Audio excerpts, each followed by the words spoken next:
안녕하세요. 독서치유심리학자 김영아입니다. 해마다 5월이 되고 스승의 날을 맞이하면 학창시절과 학교 다닐 때 선생님들이 떠오르곤 하죠. 그와 더불어 진정한 교육은 과연 뭘까? 그리고 스승의 의미는 무엇인지 이렇게 새삼 생각해 보게 되는데요. 이런 질문에 대한 답을 함께 찾아보기 위해 야시마 타로의 까마귀 소년이라는 그림책을 소개해 보려고 합니다.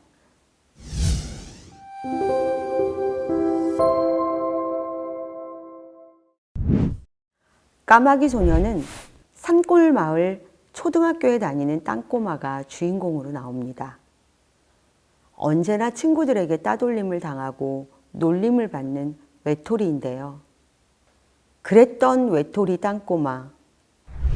새로 오신 이솝의 선생님의 정성어린 보살핌으로 마을 사람 모두로부터 인정받는 소년으로 거듭나게 된다는 그런 이야기를 담고 있습니다. 근데 사실 학교에서 외톨이로 지낸다는 건 정말 슬픈 일이잖아요. 소년이 외톨이가 된 건 멀리서 학교에 온 탓에 이곳에 아는 사람이 아무도 없었기 때문이었고요. 그 낯설음이 두려웠던 탓에 아무것도 배우지 못하고 어울리지 못한 채 외톨이가 된 거죠. 그런 현실이 싫은 소년은 혼자만의 동굴에 스스로 자신을 가둔 것처럼 행동했고 결국 친구들은 소년을 땅꼬마, 바보 멍청이라 부르며 그들의 세상에 끼워주지 않게 됩니다.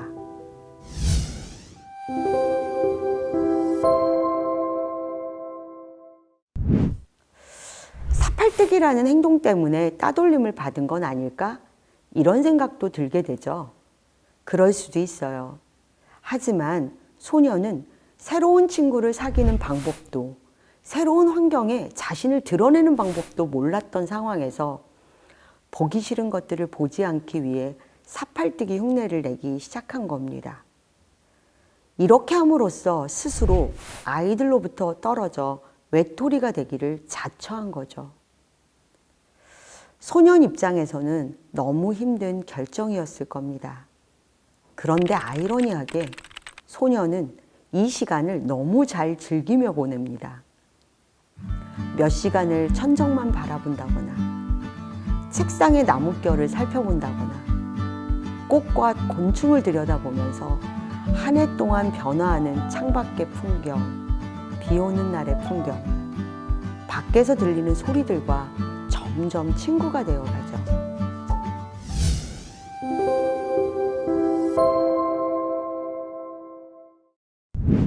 맞아요. 요사이 코로나 때문에 아이들이 혼자 보내는 시간이 많은데 주어진 시간을 답답해하거나 마구 불안해하는 친구들이 사실 많잖아요. 또래 문화에 속해야 할 것 같고 왠지 그 안에 들지 못하면 아이들 용어로 아싸, 즉 아웃사이더가 되는 것 같고 그래서 더 불안해하죠. 사실 별거 아닐 수도 있는데 이럴 경우에 관계 무기력에 빠지게 됩니다. 그래서 인싸, 즉 인사이더가 되기 위해서 자신의 시간과 노력을 온전히 이 관계 맺음에 쏟아붓고 소진하기도 합니다. 그런데 이런 아이들에 비하면 이 주인공 땅꼬마는 오히려 혼자가 된 시간을 어떻게 보내야 할지를 너무 잘 알고 있었던 거죠.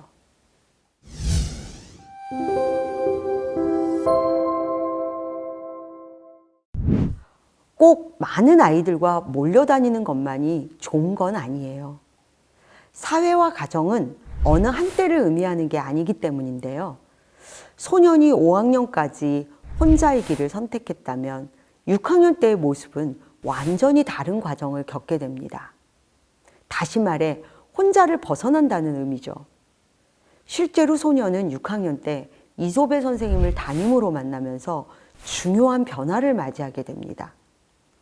선생님은 소년을 있는 그대로 바라봐 주는데요. 소년이 잘 아는 꽃과 열매, 이야기를 들어주고, 그리고 돼지 감자가 자라는 것도 알게 되고요. 꽃이란 꽃은 다 알고 있는 소년에게 놀라면서 그저 함께 시간을 보내줍니다. 사실 이 과정을 통해 소년은 새로운 관계 맺음을 경험하게 된다고 볼 수 있죠.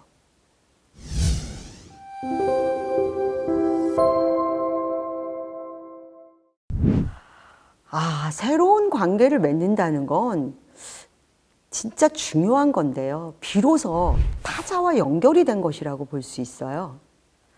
칼 로저스가 얘기하는 의미 있는 타자와의 연결이라는 건데요. 이건 인생에서 엄청난 시너지를 내게 되죠. 로저스는 의미 있는 타자와의 아동기 경험이 삶의 방향을 바꾸는데 엄청난 영향을 준다고 말을 합니다. 즉, 이때 관계를 맺은 사람이 내 인생의 가치관과 인생관을 세울 때 도움을 주는 사람이라는 얘기죠. 물론 이들이 무조건 지지해 주거나 격려만 해야 된다는 건 아닙니다.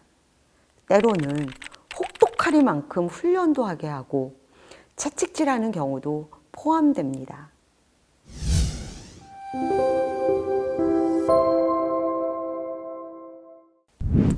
앞서 말씀드렸듯이 내 인생의 가치관을 세우는데 지대한 영향을 받게 되면서 세상을 보는 눈 자체가 달라지게 됩니다. 소년의 경우에는 이솝의 선생님으로부터 처음으로 인정이란 걸 받게 되는데요. 인정받은 지식이나 결과물로 칭찬도 받게 되고요. 인간의 욕구 중에 인정 욕구가 상당히 큰 에너지인 걸 보면 그게 채워졌을 때 이 소년이 느끼게 된 자부심과 그로 인한 자신감은 태어나서 처음 맛보는 성취로 작용했을 것 같아요. 이렇게 선생님 한 분이 한 사람의 인생을 바꿀 수도 있는 거죠. 이 점이 바로 제가 부모 교육과 교사 연수를 꼭 하는 이유인데요. 아이들을 양육하는 접점에 그분들이 계시고 또 그분들이 아이들의 변화를 이끄는 분들이 될 수 있기에 저는 늘 어른들의 교육을 강조하고 있습니다. 선생님 한 분의 영향력이란 어마어마한 거죠.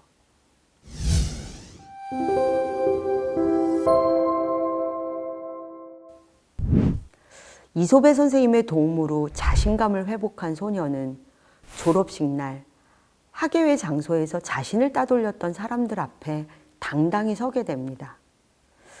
그리고 그 자리에서 까마귀 소리 흉내를 내죠. 그것도 각기 다른 상황에서의 각기 다른 까마귀의 소리를 말입니다. 여러분 혹시 까마귀 소리가 매번 다른 거 아시나요?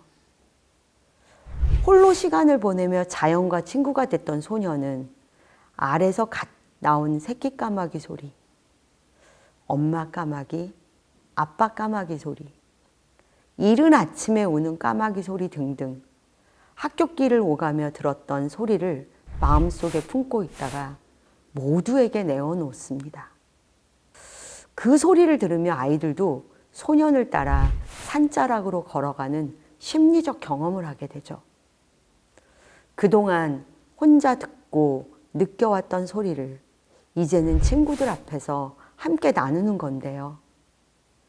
이 장면에서 외톨이였던 아이가 마음을 열고 친구들과 하나가 되는 걸 느낄 수 있는 참 경이로운 그러한 경험이고 광경이었습니다.